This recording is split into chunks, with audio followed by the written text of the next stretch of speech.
Hi everyone, Sean here from Rezo. Thanks so much for joining us today. I'm joined by Jet Xavier. Hey Jet, how you doing?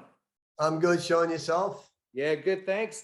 Now, for those people that may not know Jet's known as the high performance guy, working with individuals, teams, and leaders to help lift their business and personal performance to the next level. And Jet and I have caught up to decide we wanted to explore this changing market and the downturn of market that we're currently experiencing at this time of filming in Australia. And what we thought we could do is how can we provide real useful tips for agents to help them navigate their mindset in to better prepare themselves. So we came up with top 5 tips.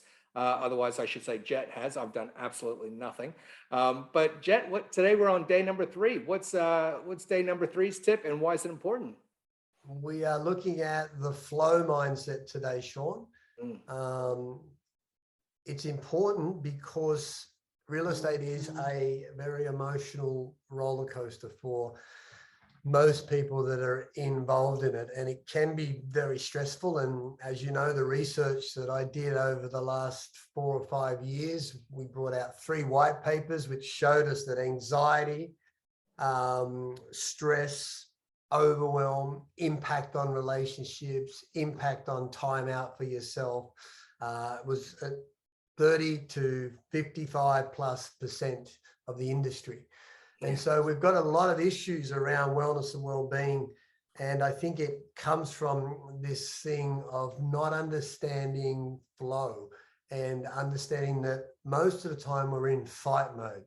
We wake up tense, we're worried about something, we're concerned about a listing, we're worried about prospect. There's something going on and we're consistently in this fight mode.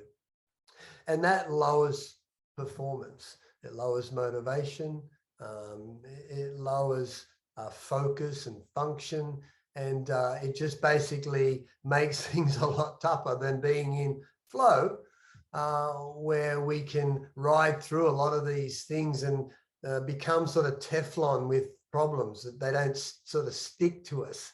But when we're in fight, it's almost like we're a magnet for drama, and it's just drama after drama after drama, and then that impacts our health, it impacts our family, impacts our relationship, impacts our output, and we don't rise to the challenge and create the careers that we should create. And so the flow mindset is about letting go. The Buddhists talk about, all suffering comes from attachment, and when we're not attached to something, we're in flow because we're not worried about it. Now, we want to sell houses, but if we don't sell the house, we can't control that. So let that go, but we hold on to it. Someone lets us down, we cry about it and we get upset about it. Something doesn't go our way and we spit the dummy and chuck a tantrum. All of that is stress creating, and it's putting pressure on us. And then we have unrealistic expectations about who we should be and what we should be doing. And then this cycle just doesn't get better. It gets worse for a lot of people, which our research shows. So flow's the opposite. It's like Bruce Lee said, be like water, flow like water, be of no mind, just be, and just let, water find its own level. And I think in real estate in particular, I know I coach a lot of people now that are coming to me that have got great careers, but there's a lot of things that are important to them got impacted because of that.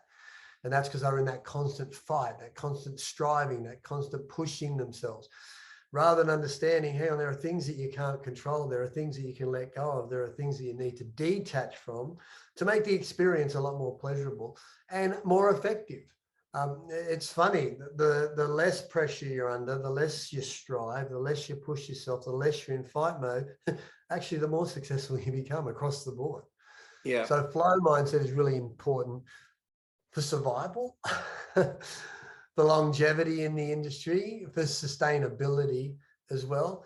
And for me, I think it's just important for the experience you have. This should be the best times of our life, Sean. And yes, there are challenges and things are happening with the market and change like that, but that's only going to happen and affect us if we hold on to things and don't learn to let go.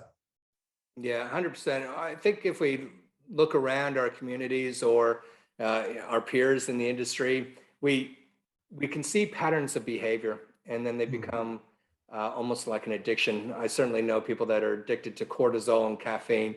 Yeah. What are the practical, what's a practical thing that someone can do in the pursuit of reaching their state of flow? Is it meditation? Is it taking time for themselves? Is Yeah. it, I Good know letting question. go, but it's hard to just say, hey, just let go. I I refuse think, to. I think there are two key things, and I certainly teach these to the people that I coach. One is identification of when you're in that fight mode. Yeah. Mm, So I'm stressed, I'm tense, I'm aggressive, I'm holding on to something, I'm not letting go, I'm pushing too hard, I'm striving too much, it's impacting my family. So awareness is key in a lot of things. So that's the first thing. And then the second thing is breathing. You know, globally, breathing and breath workshops has taken over the planet almost. Every second person has done a breath workshop or is doing breathing exercises. Why? Because it's a source of life. It's what maintains our status quo, our equilibrium, or what I love to say, our equipoise. If we're like this and we're crazy and all over the place and in fight mode all the time, just breathing takes us out of that sympathetic nervous system where we're in a state of flux and puts us into the parasympathetic nervous system where we start to become calm. And so the awareness mentally, hang on, you know, if I get stressed, to give you an example, if I'm stressed and I'm walking, I can tell because I'm walking faster. Yeah. I'm like, I'm on this mission. That means my cortisol's up, my adrenaline's firing. I'm looking for a fight almost. So I say, stop, I stand still and I do this. Doesn't matter where I am. Might be in the middle of a supermarket. I just got to come back to center. yeah. And that's really important when you get connected to your breath, because it calms you down. It takes you from the stress response to the calm response. Then you can go again. Yeah, 100%. I remember a while ago, high blood pressure, stress. I think I was in a supermarket with my 4-year-old, 2-year-old at the time. It's a disaster. But that's when I started looking into breathing. And it was Yeah. first introduced to NIDA, National Institute of Dramatic Arts. But it was later I learned about it from just the meditation or the health benefits of breathing. I thought I knew how to breathe. I don't. I do Yeah. now. A lot of people Yeah. don't breathe properly. So if any of our listeners or watchers today and look at diaphragmatic breathing, deep breathing, holding Breathe for from the 7. tummy. Yeah, there's lots of different Yeah. ways you could do it. And There's one really good way, two quick breaths through the nose and one big exhale. yes, I've done That's that one. taught a And lot. yeah, and the alternate nostril. This one, Yeah, that's it. this Look, one. it's already made me relaxed. Jet, I know that's mean, not, people are so caught up in fight mode that they almost forgetting to breathe. They're just like on life support system. They're just coping.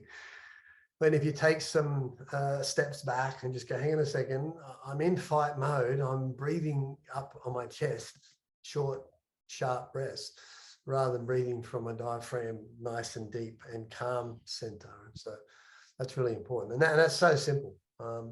Like I said, globally, it's just sweeping the world. People's going, breathing. yeah, I got another business idea. Great. Yeah, Jed, thank you so much for today's tip. Now, if anybody wants to learn more about diaphragmatic breathing or just your programs and coaching, I understand they can get a free consultation with you through your website. Yeah, jenxavier.com. Just pop on to that and fill your details in and be in touch. And I'd love to give you a high performance consultation for free. Cheers. Excellent. Thanks, Jed. Thanks for our audience for joining us today. Now stick with us because we got 2 more tips over the next 2 days, and we'll see you then. Bye. Cheers.